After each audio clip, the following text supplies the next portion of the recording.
চাই, তিনি তো দ্বিতীয় বিবাহ করে নিতে পারতেন। তার মানে তিনি নারী আসক্ত হয়ে বিবাহ করে নাই। নারীদের পক্ষে কথা বলে আজকে নবীকে লজ্জা দিতে চাও?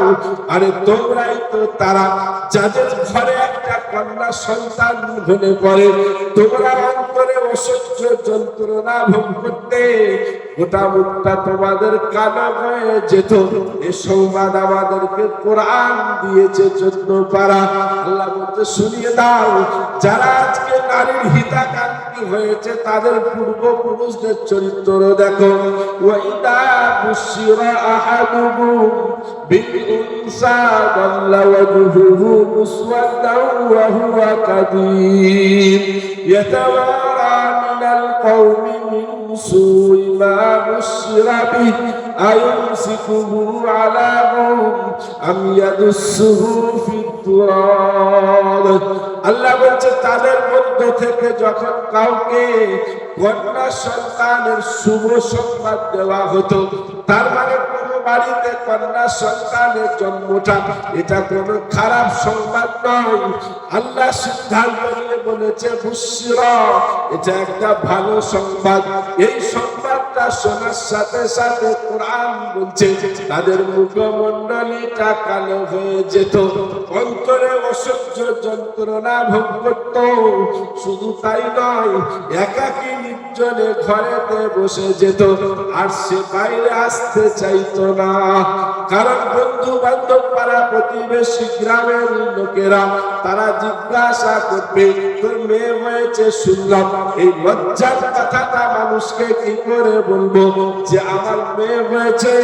সেই জন্য একাকী নির্জনে ঘরেতে বসে থাকতো। আল্লাহ বলতে শুধু একা বসে থাকতো না, সেইখানে বসে বসে তারা প্ল্যানিং তৈরি করতো। সমাজের এত লজ্জা গ্লানিকে সহ্য করে নিয়ে ওই কন্যা সন্তানটাকে বাঁচিয়ে রাখবে নাকি তাকে জীবন্ত মাটিতে পুঁতে দেবে।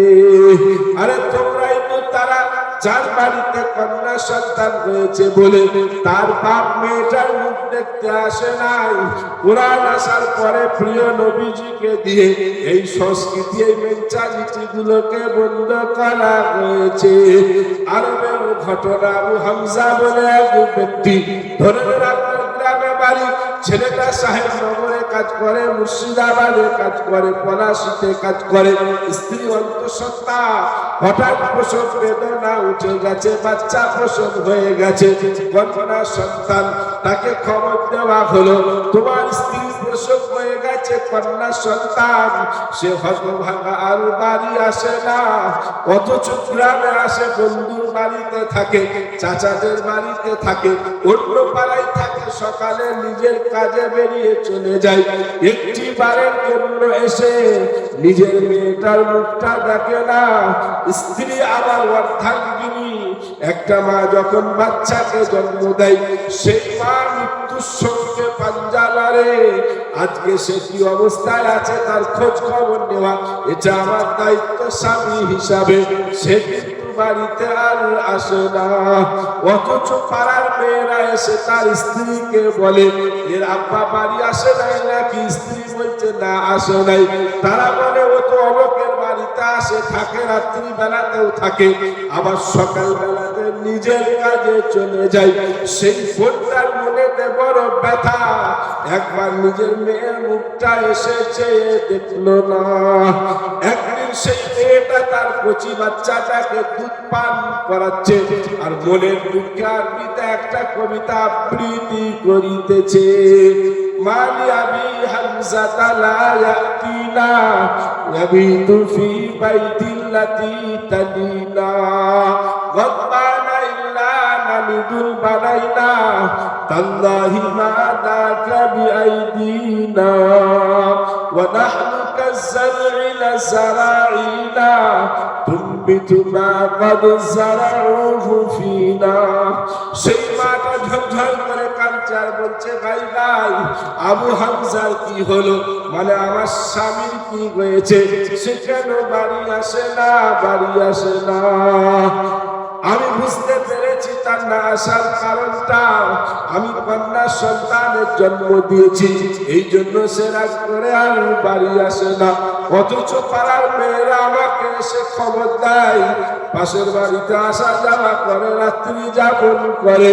সেই জন্য সেই মাটা সেই বাচ্চাটাকে দুধ পান করাতে করাতে সারা পৃথিবীর মহিলা সমিতির তরফ থেকে প্রতিবাদের আওয়াজ করেছিল, তাল্লাহি মাতাকা বিআইদিনা, আমি সেই আল্লাহর নামে শপথ করে বলিতেছি, ওই পুত্র সন্তানের জন্ম দেওয়া আর কন্যা সন্তানের জন্ম দেওয়া এটা আমরা মহিলারা আমাদের হাতে না, এটা আমাদের হাতে না।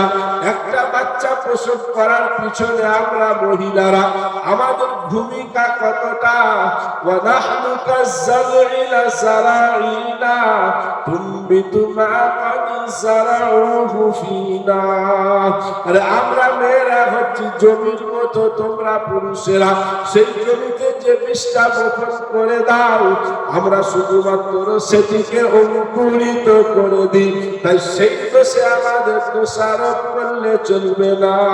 যখন নারী সমাজের উপরে এমন অত্যাচার অবিচার জুলুমের স্টিল চলছে, আমার আল্লাহ কোরআন অবতীর্ণ করে প্রিয় নবীজিকে বলছে, মুহাম্মদ ওই মানুষগুলোকে শুনিয়ে দাও 25 পারা, ইয়াহাবু লিমান ইয়াশাউ ইনাসাও ওয়া ইয়াহাবু লিমান ইয়াশাউ যুকুর আও ইউযাওযিজুহুম যুকরানাও ওয়া ইনাসা ওয়া ইয়াজআলু মান ইয়াশাউ আকিমা।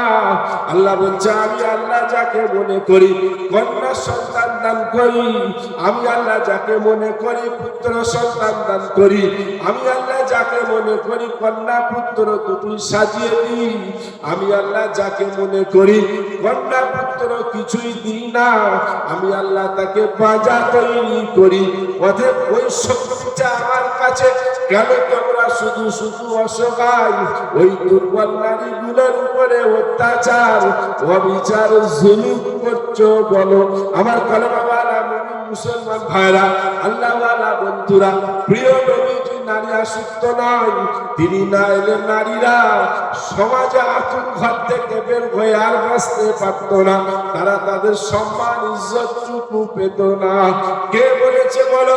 প্রিয় নবীজি বলেছে, তোমরা হজ করতে যাও, উমরা করতে যাও, যে নেকি কামাই করো তুমি যদি তোমার মায়ের দিকে মুহাব্বতের দৃষ্টিতে তাকাও, সেই নেকি আল্লাহ তোমাকে তোমার আমল নামাতে লিখে দেবে।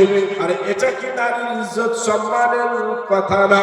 প্রিয় নবীজি বলেছে, তুমি যদি তোমার স্ত্রীর দিকে মুহাব্বতের দৃষ্টি নিক্ষেপ করো, এর জন্য আল্লাহ তোমার আমল নামাতে নেকি লিখে দেয়।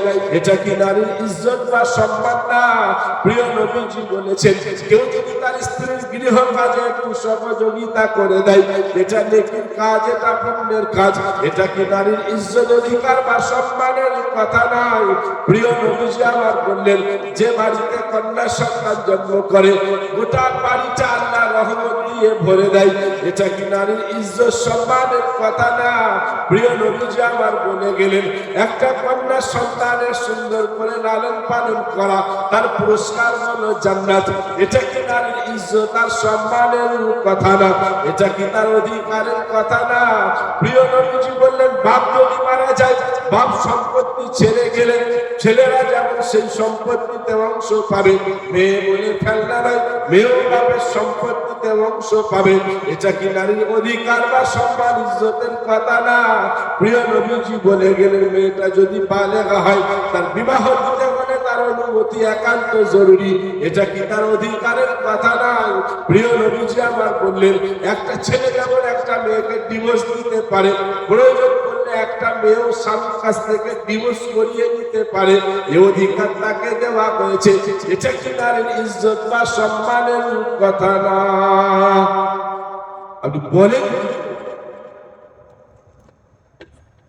একটা মেয়ের মোবাইল হারিয়ে গেছে, একটা মেয়ের মোবাইল হারিয়ে গেছে।